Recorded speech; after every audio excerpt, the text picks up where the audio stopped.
Olá, hoje, no dia 10 de janeiro de 2018, logo pela manhã eu li uma notícia de que um carro, supostamente em um racha numa rodovia de São Paulo, colidiu com um veículo, matando duas mães e ferindo dois bebês.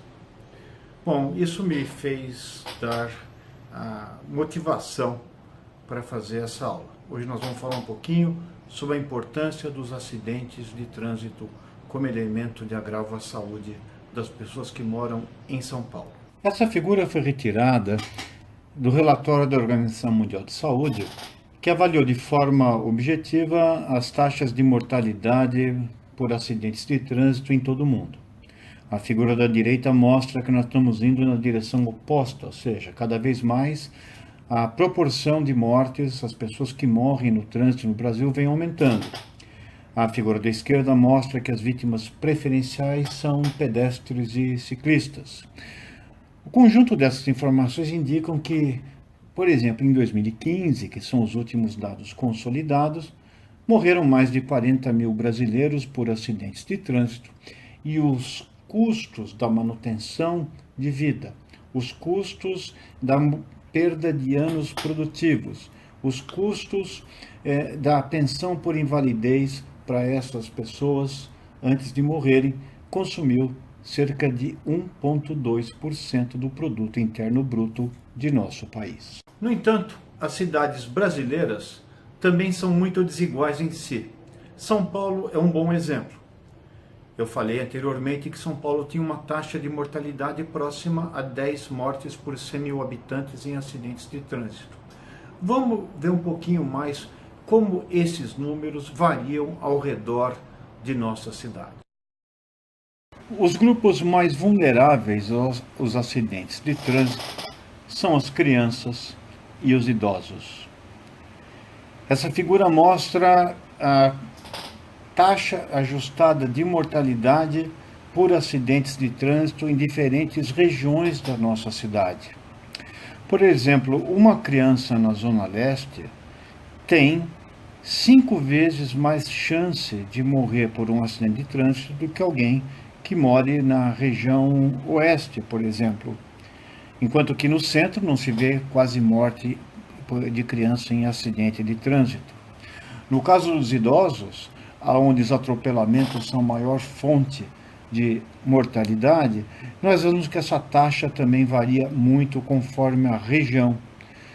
Os extremos da cidade, a Zona Sul e a Zona Leste, são onde existe pior sinalização, onde menor respeito às regras e também maior vulnerabilidade dos idosos por trafegarem por vezes em calçadas esburacadas e ter então que se deslocar para o leito viário. Ou seja, São Paulo também é desigual nas mortes por acidentes de trânsito. Porque o Brasil se afasta da melhoria das condições de trânsito e segurança viária.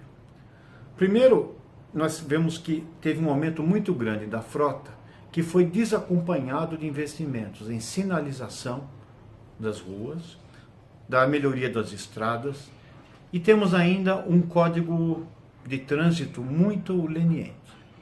Ou seja, matar uma pessoa com um carro, quando você dirige um carro de forma imprudente ou alcoolizado, não tem as mesmas consequências legais do que você atirar em alguém com uma arma de fogo. A razão é muito simples. Os legisladores dirigem, mas não andam atirando pelas ruas. Portanto, eles atribuem 2 pesos para o mesmo evento. Uma morte provocada por um agente externo, ou seja, você deliberadamente coloca as pessoas em risco. Então, se você atirar para o ar com uma arma e a bala perdida ceifar uma vida, você é condenado de uma forma muito mais severa do que você dirigir de forma imprudente, aonde outras pessoas vão pagar pelas consequências dos seus atos. Nesse momento, eu me pergunto, não seria o momento dos profissionais de saúde, e especialmente da classe médica, se envolverem mais diretamente, de uma forma mais incisiva, no debate sobre as condições de trânsito, sobre a velocidade nas ruas, sobre a segurança veicular? Não seria importante trazer o relato que emerge dos hospitais ou das salas de autópsia para que o legislador entenda as consequências do que é uma morte acidental de jovens, de idosos, de crianças atropeladas, e fazer com que a dura realidade desse fato tenha condições de se expressar através de uma legislação mais grave? Essa é uma mensagem que a gente pode levar para casa e dizer que não basta só nos capacitarmos em tratar os feridos e tentar reanimar as pessoas que estão com acidentes graves, mas sim ter o protagonismo necessário e o exemplo para modificar as condições dessa mortandade que tira do Brasil mais gente da face da terra, mais gente vai antes do combinado do que, por exemplo, pela criminalidade. Até a próxima.